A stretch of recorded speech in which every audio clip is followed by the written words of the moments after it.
Welcome to Crime on Caffeine. I'm your host, Erica. And I'm your host, Allison. Thank you so much for tuning into another episode. Today, we be sipping on a coffee that you guys actually recommended. Yes, thank you so much to Nancy, who submitted a case and a coffee as well. I'm not going to say what the case is because I was considering doing this case already, so I'm definitely going to do it now. And I might combine it with another case. Oh. Yeah, I had an idea because they remind me of each other so much. Wait, do I know what they are? You know both of the case, obviously you know the case that she requested, but you know the other case too, but I don't know if, I mean, unless you can say. I'm getting the connection. What would you think it is? You always surprise me with things and I never know what you're going to do. You go rogue. Okay, I'm gonna surprise you then. Well, it'll happen. Okay. But she recommended that we check out Midwest coffee culture, which we did, and it's actually pretty cool because it's kind of like a coffee subscription service. So you can obviously order just like any of the coffees that they offer. They have like merch and stuff like that. But they do have a coffee of the month subscription where every month they'll send you what their coffee of the month is from like a different coffee roaster in the Midwest. So when you do it, a portion of your purchase is going to go to a charitable organization, and you can choose which Midwest organization you want it to go to. So right now they have the Wisconsin Humane Society and Hope House Milwaukee. It's $20 a month, and you get 8 ounces of fresh coffee every single month delivered to your door. And, you know, it's for a great cause and looks like some pretty good coffees. We just got an individual coffee shipped to us today. Yeah, we both agreed that the Stargazer from Brew Point Coffee looked really cute and very up our alley.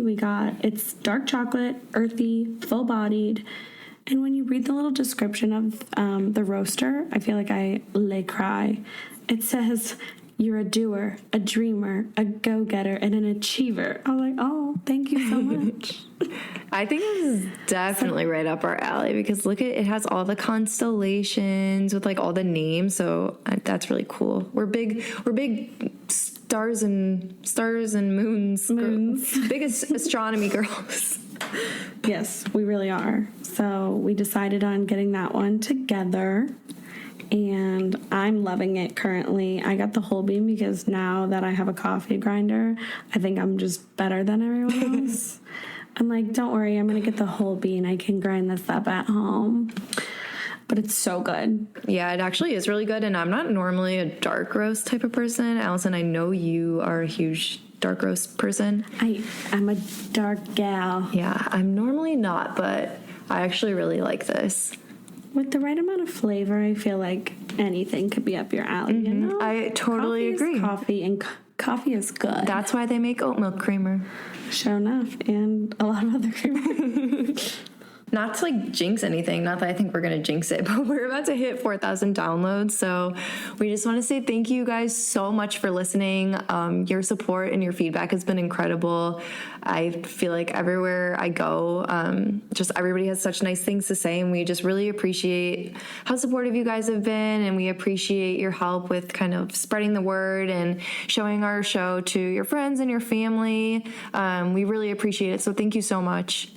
Yeah, thank you guys so much. I love when I'm just like out and about and somebody comes up to me and it starts talking about it and I get all blushy and I'm like, oh, a fan? What? I know. That makes me so happy. Thank you, everyone. All right. So, I mean, you're not here to listen to us jibber jabber. You're here to get the tea. Today we're going to be talking about a Florida case, one that is kind of close to home for me. I did go to college in Florida, and this was our rival college. Oh. So I know. Today we are going to be talking about the Gainesville Ripper. See, I know Scream, but I don't know like the details of this case, so I'm really excited. Well, you will learn about Scream at the end. And you will also learn about something else pop culture at the end that I was not aware of. So, without further ado, let's get on into it. Daniel Harold Rowling was born on May 26, 1954 in Shreveport, Louisiana, to James and Claudia Rowling. Claudia was only 19 years old at the time, and Daniel's father was a police officer and a Korean War veteran that suffered with PTSD and an inherent mental disorder. He never wanted children. His father was extremely abusive, both verbally and physically, towards his mother. Daniel was only 1 year old when his father started abusing him for the first time. I know, just 1 year old. He was just a baby. As an infant. Like, what did the baby even do? It's horrible. Well, he didn't want children, so I'm sure anything the baby did was triggering enough for him. Like, why couldn't he have just gone away? Yeah, he was beaten because he wasn't crawling properly. Because that's a reason to beat a child. Nope. When Kevin, which is Daniel's younger brother, was born in 1955, the abuse only got worse. He referred to Daniel as an accident that should have never happened. Oh my gosh.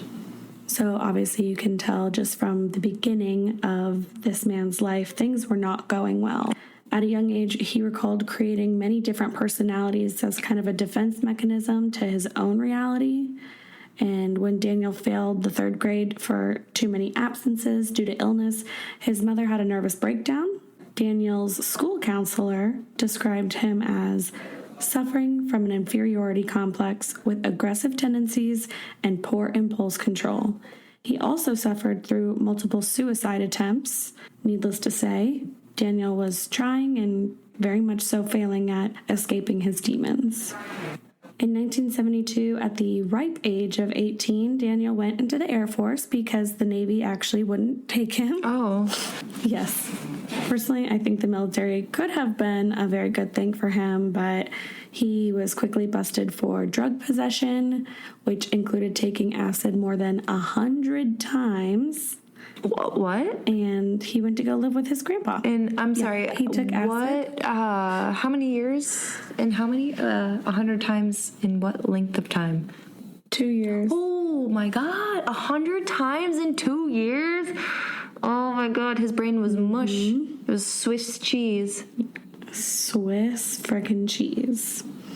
According to court documents, Rowling's commanding officer told his mother that he was not mature and did not have the nervous system or maturity necessary for military life, which, makes a lot of sense if somebody is willing to take acid more than 100 times in 2 years. That's insane. So he went to go live with his grandpa, which was really good for Daniel. He found God at the United Pentecostal Church that they attended, and he even met a woman named Omather Halko. Oh. I know, very unique name. His relationship with her started out very good. They ended up having a daughter together, but unfortunately, history repeated itself, and he started to physically and verbally abuse his wife. Omather decided she could not handle it any longer and divorced Daniel after only 4 years together. Good for you, sister. Right. Pretty much the minute he threatened to kill her, she knew that she had to get out, so that's when she decided, I need to divorce this man. Oh, yep. This sent him into quite a tizzy. This was the trigger, I'm assuming? Oh, yeah. This was a big part of how things ended up unfolding. He began to commit voyeurism, armed robbery, and even worse, he began to rape women who resembled his ex-wife. Okay, Ted Bundy. Oh, just hold on to that thought. The whole Ted Bundy thought. Great. Bottle that up. We'll spill that out later. The voyeurism started at an early age when he would stalk nearby neighbors. He would look through windows late at night, watch people's families interacting, and it kind of festered in him because he was thinking to himself, like, why are all of these families, interacting so nicely? Why can't I have what they have? His feelings of resentment got worse over the years, and so did his need to commit more severe crimes. He was arrested in Jackson, Georgia in 1979 for, the voyeurism, armed robbery, raping of women. This was what started his back and forth in and out of jail kind of situation throughout the 1980s. He was pretty much in and out for 10 years in Alabama and Mississippi. Daniel said, Lucifer told me 8 souls for every year I'd done in prison, according to CNN. And this was going to count the triple homicide I am about to unfold. So he was basically saying he is going to kill 8 people. And that is that. Because Lucifer said. Because, yes, the devil. I thought he found God. He did for a short period of time, but then his wife divorced him. So, I'm sure the whole godly thing went out the window. He made his way back home to Shreveport in 1989 and began working at a local restaurant. And much to our surprise, he was fired soon after starting. This man can't keep a job or a lady. Okay, well, he has no brain matter left, so... You're not wrong. You are not wrong. The night that he was fired from his job, he broke into a home to murder 24-year-old Julie Grissom, her 8-year-old nephew Sean, and her 55-year-old father Tom. I was going to ask you, when you said the thing about what he said about Lucifer, what the trigger was for when he committed his first murder. And now I understand that it was him losing his job again. Getting fired. Getting fired. So Julie was found with her legs spread open on the bed, and she had bite marks on her body. She was cleaned off, and her clothes were in the wash machine. What? So, yes. The dichotomy of this case, this man, is insane to me. Was baffled. I'm baffled. It's like the two totally, wow. Yes. This is what I hate. I hate this part. I hate it so much. The attack on the youngest, Sean, who was 8 years old, was exceptionally terrible. He was stabbed with such force that the knife went through him. No. And stuck into the ground.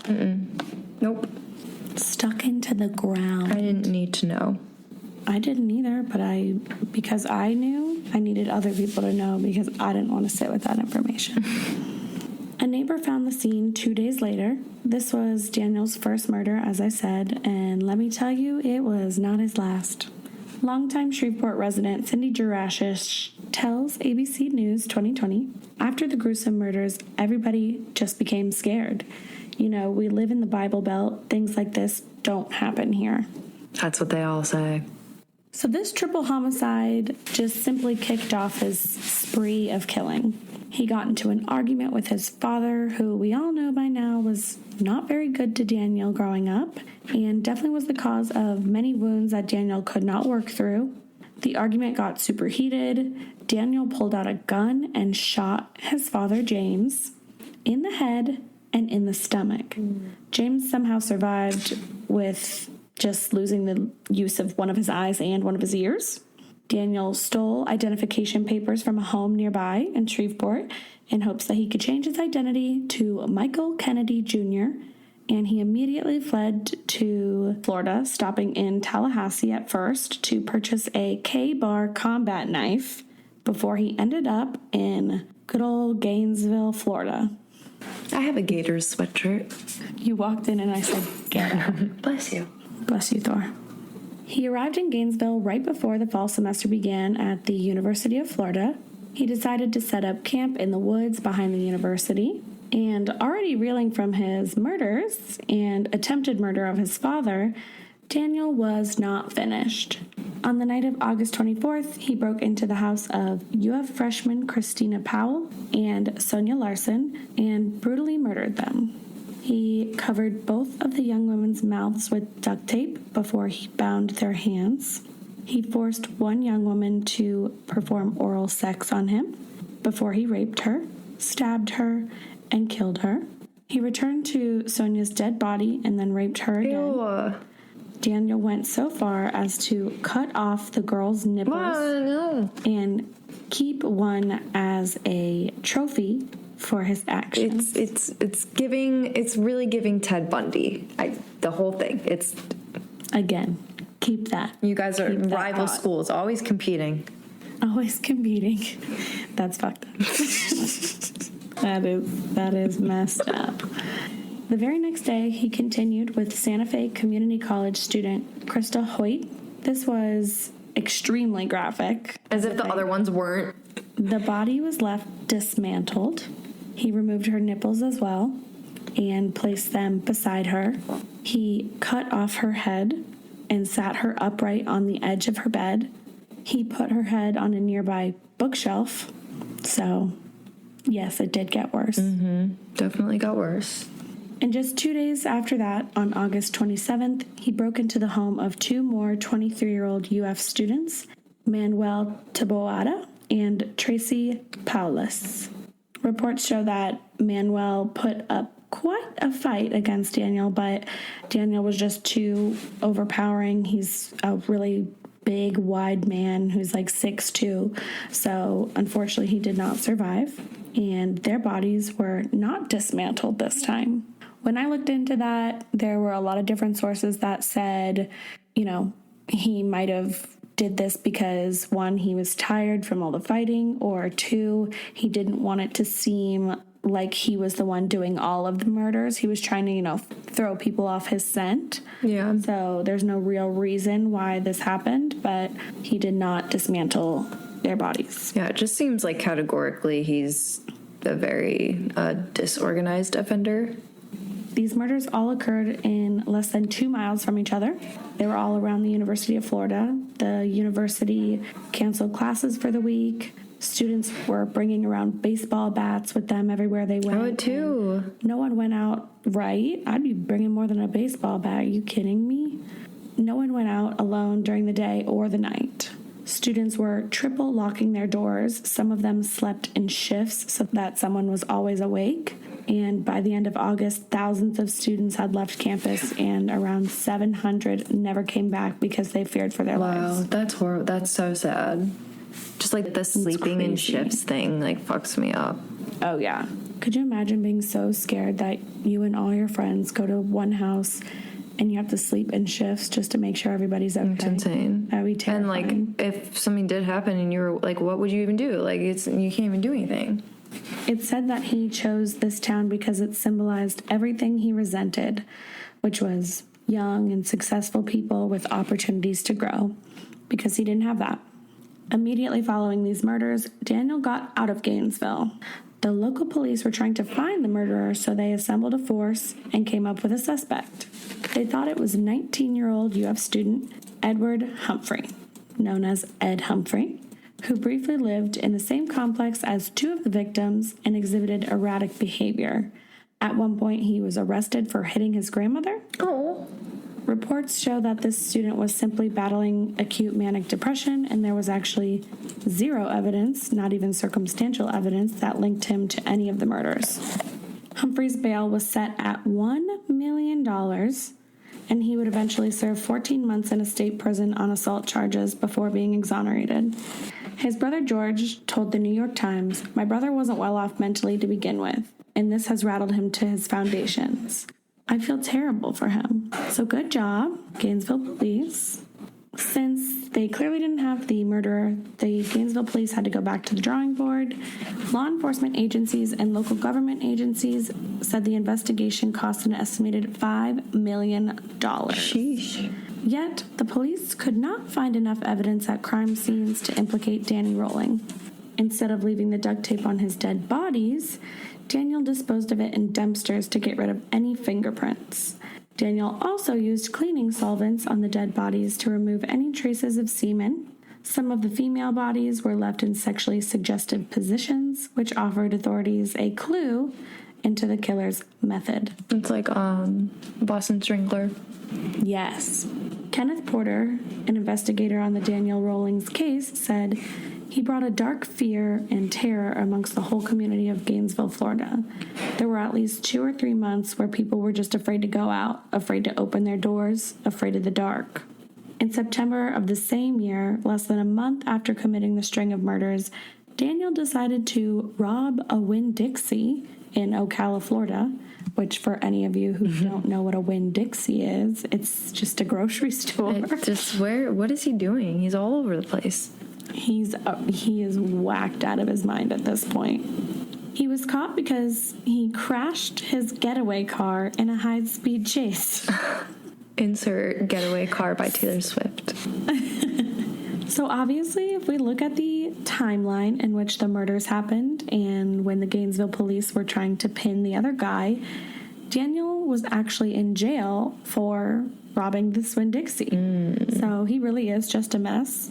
And now we're going to get into how Daniel got caught for the murders. The triple murder he did in Shreveport of Julie Grissom, her father, and her nephew clued the Gainesville police into their suspect. Grissom's corpse was left in a sexual position, and she was also stabbed to death like the people in Gainesville. It wasn't until January 1991, more than 4 months after the murders, that police caught a break. While investigating a bank robbery that occurred right after the murders, police discovered that Rolling's campsite was nearby. So, now we have Rolling's campsite and the evidence tying him to the crimes. There was apparently a cassette tape with very strange country songs on it, referring to his plans.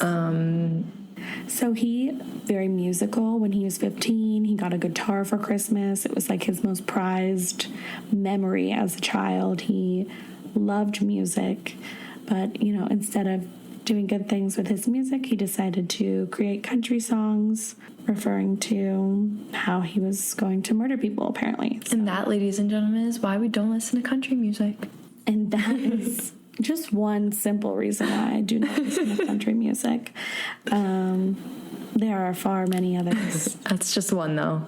I just don't like I know, neither music. do I. It's okay. I feel like... I can still like other things. Yeah, you don't have to like every genre of music. I sure don't. And I don't. Good. Be yourself. Yes, be you. Just don't be Daniel Rolling. Because of the similarities of the murders in Shreveport and Gainesville, investigators were seeking out some DNA of prisoners from Shreveport, and Danny Rolling's DNA was similar enough to the DNA left in Gainesville that he was then made the primary suspect. Yay. So here is an unexpected, or maybe expected, judging on his multiple personality disorder that we discussed earlier on in the episode. So here's the situation. Right before his trial in February of 1994, Daniel changed his plea from not guilty to guilty, just like out of the blue. The jury listened to testimony from his mother, who, similar to Daniel, was abused mentally and physically by his father, James. Another testimony came from a psychiatrist stating that Daniel was not the one who murdered these people. It was his alternate personality named Gemini who committed these acts. Of course, it was Gemini. So it was not Daniel, it was Gemini who did these things. During one interview, Daniel claimed he used psychic powers to gain access to one of his victims. The door to the victim's apartment was securely locked when he first attempted to enter. He reportedly claimed that he used the power of his mind to unlock the door and enter the apartment. Shut up. That was just one of 3 psychiatrists that testified. The other 2 also spoke about his very apparent multiple personality disorder, but as reported by Orlando Sentinel, the experts also agreed that Daniel was legally sane and was therefore fit to stand trial. Again, not really to anyone's surprise, a jury unanimously recommended the death penalty. You gonna say it? You gonna make me say it? That's your line. And death on death penalty. And a judge imposed 5 death sentences plus 6 terms of life in prison for the sexual battery and armed burglary charges as well. So even if he wasn't going to get the death penalty, he was going to get 4 more death penalties. And then he was also going to... The overkill is just like so good to me. Like, not only am I going to give you the death penalty, I'm also going to impose 4 more. We're going to kill you 5 times because 1 is not enough. And you're going to spend 6 other terms of life. So if you don't die 5 times, you're going to live 6 lives in prison. While on death row, Daniel sold paintings and reports to the Gainesville Sun. And he wrote a book with his fiancée, who was a true crime writer, Sandra London. She did what she had to do to get the story. She did, and she made the book, The Making of a Serial Killer, the true story of the Gainesville murders in the killer's own words. My fiance. A Florida judge later ruled that the state could seize all profits from the book, invoking the Son of Sam law. Nice.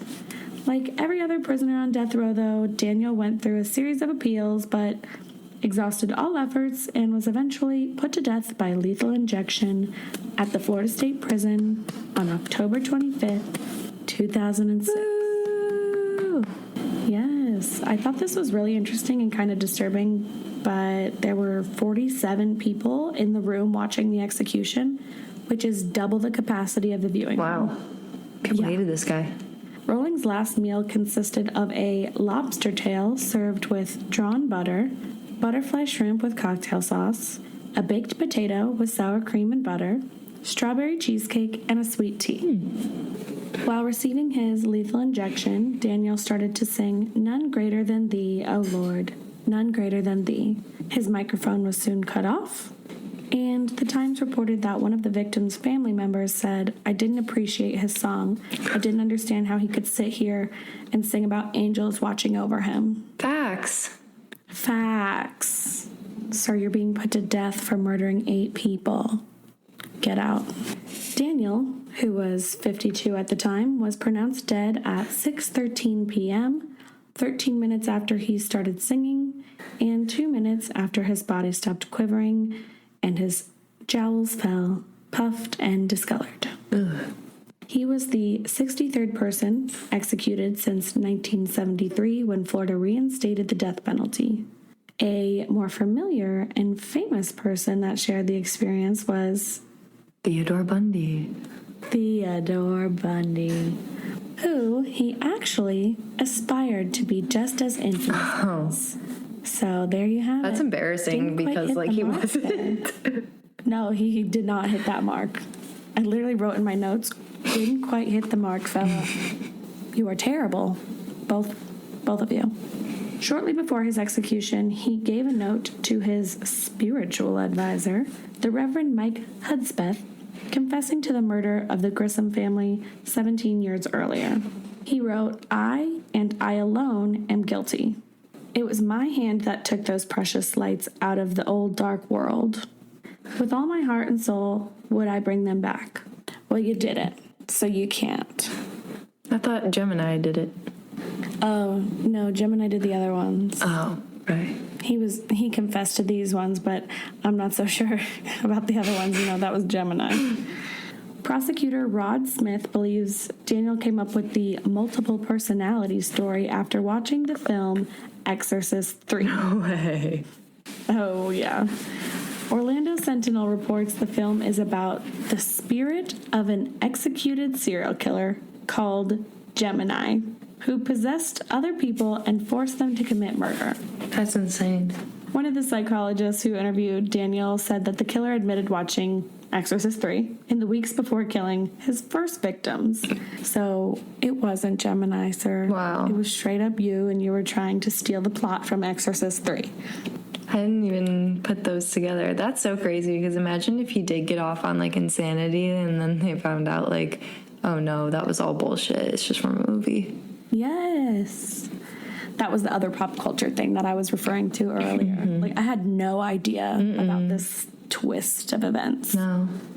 Dr. Robert Sadoff, who testified at Daniel's trial, said Daniel may have identified with the movie because Gemini is his astrological sign. Ah, of During his course. Right? I said the same thing. During his testimony, Sadoff said, "Most of us would take that as a coincidence, but not the magical thinking of Daniel Rowling. He would see that as kind of a sign. Somebody is communicating with him directly through the movie." The movie's plot may have also inspired the gruesome nature of one of the Gainesville Ripper's first murders. Also reported by the Orlando Sentinel, one of the victims in the movie was decapitated and her torso was sliced open. Daniel's third victim, Krista Hoyt, was also decapitated, and her torso was also sliced open, similar to the victim in the movie. And the moment you've all been waiting for, in March of 1994, while his trial was going on, Kevin Williamson, an actor and screenwriter, was enthralled by the news of Daniel's case. As he watched, he became increasingly spooked, and his imagination ran wild. And that is when he decided to create a screenplay based off of the Gainesville Ripper. That is how we got the 1996 cult classic, Scream. Wow. And there you have it. That's how it happened. If you didn't know, now you know. Scream. Exactly. The website called Biography said it best, in my opinion. They said, but while Scream provides plenty of slashing scares, in the end, it's a story of Sidney, and the masked killer bears only a passing resemblance to that of Danny Rolling, the quote-unquote Gainesville Ripper, whose life of violence and despair would present a difficult task for any screenwriter to depict. Also reported by Biography, the resulting film Scream brought new life to the horror genre. However, the killer in the movie had little in common with Danny Rolling, and the completed work had little resemblance to the actual murders, which is why I had no idea that Scream was based off of this originally, because they really are very different. And I had no idea how the correlation even ended up being together, but I mean, Kevin Williamson said that the Gainesville Ripper was his, inspiration. Kevin Williamson also said, back when I was researching Danny Rolling, I wanted to write about a serial killer on a college campus and an FBI agent hunting down a college professor. But then I decided to do Scream. So he did have that plan to write what the Gainesville Ripper was, and he just went rogue. He said, okay, I'm just going to go in this other direction. I'm kind of glad that he did, though, because it didn't bring any more attention to the Gainesville Ripper, which, because he doesn't need any more recognition. He sure don't. Which brings us to our psychological profile. There are so many things. So much psychology. Okay. Harry Crope, a clinical psychologist in the area, had first examined Danny Rolling in January of 1991 after he was arrested on armed robbery charges in Ocala. Daniel had, quote, unquote, an incredible amount of underlying anger and a borderline personality characterized by violent mood swings, impulsive and self-destructive behavior, narcissism, and antisocial feelings. But the psychologist presented no testimony of multiple personalities.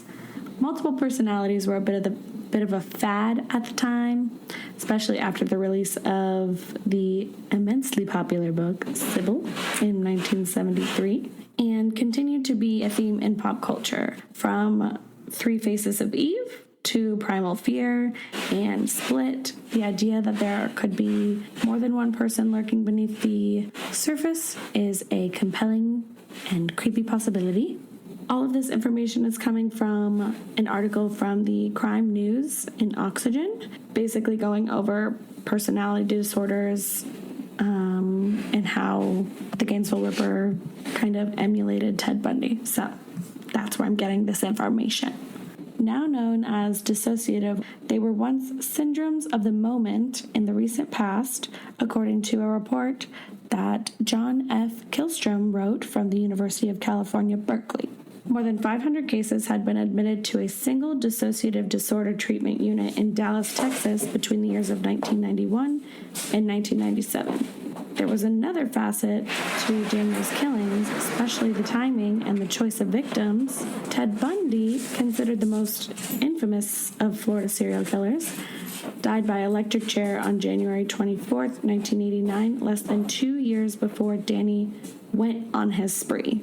Ted Bundy's lawyer, John Henry Brown, said that the media circus around Bundy's trial may have impacted its outcome. In Season 3, Episode 14 of The World's Most Evil Killers, criminologist Dr. Elizabeth Yardley explained that Daniel was what she called a grievance collector. Throughout his life, he was harboring a lot of different resentments. He internalized a lot of his trauma, and she thinks that his first snapping point was where he actually externalized his feelings, which we both said at the same time when I read it earlier, was when he got fired from his job. The rage was basically, instead of bubbling off, it was coming out, and that was the day he actually did his first murder. So I thought that was a cool way of putting it, calling him a grievance collector. I had never heard that before. In the same documentary episode, we got some insight to the placement of the bodies from the forensic psychologist Rex Julian Baber. He said that this is his last vision of the body. He cannot take photos because that's too dangerous. He sees the woman as a sexual conquest, so he cleans her up and, poses her body in a position that's pleasing to him. And then he takes his mental picture as a trophy and leaves, which is gross and disturbing and disgusting. Yeah. No. Not from any articles in particular, just some themes that I saw within the case were control, antisocial personality disorder, multiple personality disorder, or as they call it now, dissociative identity disorder. And then obviously necrophilia was involved, and I kind of just categorized him as a spree killer based off of the definition of a spree killer. Also, I noticed that going through the pictures of the victims, that they were all pretty much young brunettes, and so was his ex-wife. So I'm gonna assume she was the reason for a lot of his killing as well. And just like seeing the way that his dad was treating, women, females. Yes, 100%. Okay, so first I'm going to go over the control aspect. And I'm pretty much reading all of these definitions just straight from Psychology Today. There you have it. Power/control killers are frequently stone-cold psychopaths, and they fall into the FBI's organized category of predators because they are meticulous planners, unflappable, and patient. That's the thing, is that I feel like he wasn't an organized killer. Okay, will you let me get there? Sorry. Such serial killers are frequently charming, charismatic, and intelligent. In my opinion, these characteristics are not matching Daniel. A lot of times I include certain types of killers because the person we're talking about has some of the characteristics, but not all of them. I just see some of the characteristics, not all. So you're right. He doesn't have some of those things. Glad we're on the same page. But we is always. Many power/control killers sexually assault their victims, but unlike lust killers, for them, rape is not motivated by lust. That's why I was saying that Daniel's kind of in this category, because rape for him was another means of dominating and controlling his victims. That's why I kind of feel like he falls in there. Okay, next one. I wasn't the only person who thought this, so it's clearly a situation. Antisocial personality disorder. For those of you who don't know the definition of that, it's characterized by a behavioral pattern of contempt. Why did I say it? I don't know. You just kind of did. Crazy. I must leave. Okay. Antisocial personality disorder is characterized by a behavioral pattern of contempt and disregard for the safety and rights of other people, with no feelings of regret, guilt, remorse, or compassion. Usually, such characteristics emerge in early adolescence as a behavioral trend with oppositional attitudes to their elders or their existing roles. These individuals are often self-centered and incapable of experiencing grief or a feeling of guilt, given the lack of moral values that permeate their conduct. They present recurrently immoral, socially reprehensible behaviors, aka he don't give a shit about anybody or anything except himself, and he doesn't give a hootenanny about rules or laws. He just is gonna do what you want to do. Ain't that right? It's his world. Y'all just living in it. And we're all just living in it. Technically, it was his world. We were all just living in it. And then he died 5 times. 5 times. And then he was given 6 life sentences as well. The next one is multiple personality disorder or dissociative identity disorder, which is what it is called now. It's a rare condition in which 2 or more distinct identities or personality states are present in and alternately take control of an individual. Transitions from one identity to another are often triggered by psychosocial stress. This was kind of debunked because he clearly doesn't have multiple personality disorder. He saw Gemini in a movie, and that is not his alternate personality. He is not in The Exorcist 3. So he made that shit up. And the last one is a spree killer. So there's a difference between spree killing and serial killing, and this is what that difference is. According to the FBI, the general definition of spree killing is a person, or more than one person, who commits 2 or more murders without a cooling off period. The lack of a cooling off period marks the difference between a spree and a serial killer. So basically, main difference, serial killers take more time, kill more people in different places across a long period of time. And they have the cooling off spree killers, period. Right, they do have a cooling off period. And spree killers kill multiple people in several locations, but they're more close together, and there is no cooling off period. So that is why I, in my head, was like, this boy, a spree killer, not a serial killer. I also put that he's pretty much a necrophilia because he's having sex with dead bodies, but I hate it, so I don't really need to go over that. I really don't. Nope. Sure don't need to go over that. But that is the Gainesville Ripper, Daniel Rowling. And there you have it, folks. That's all she wrote.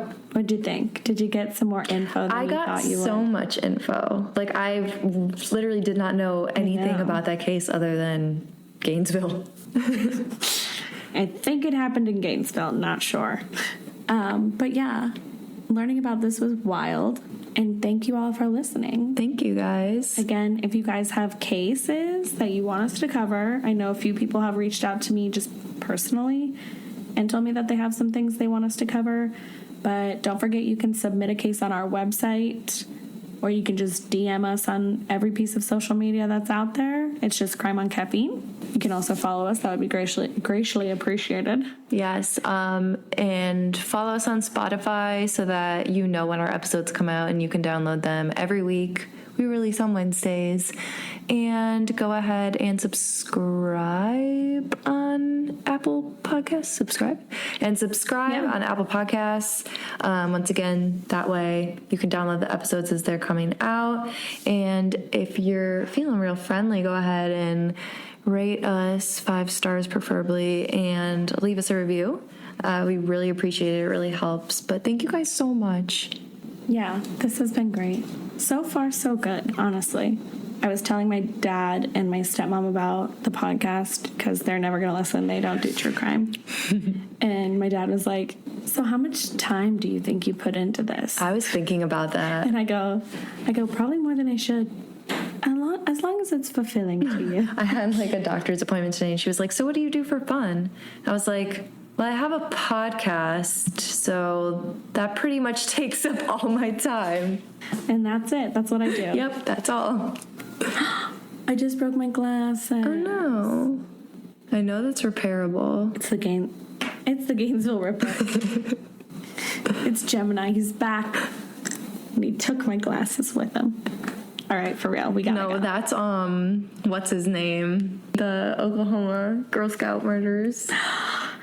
It's Gene Leroy Hart. He took your glasses. He's here to take my female glasses with him. Gosh dang it, Gene. Freaking weirdo. I knew you'd be back for me. Okay. Thanks, guys. Okay. Thanks.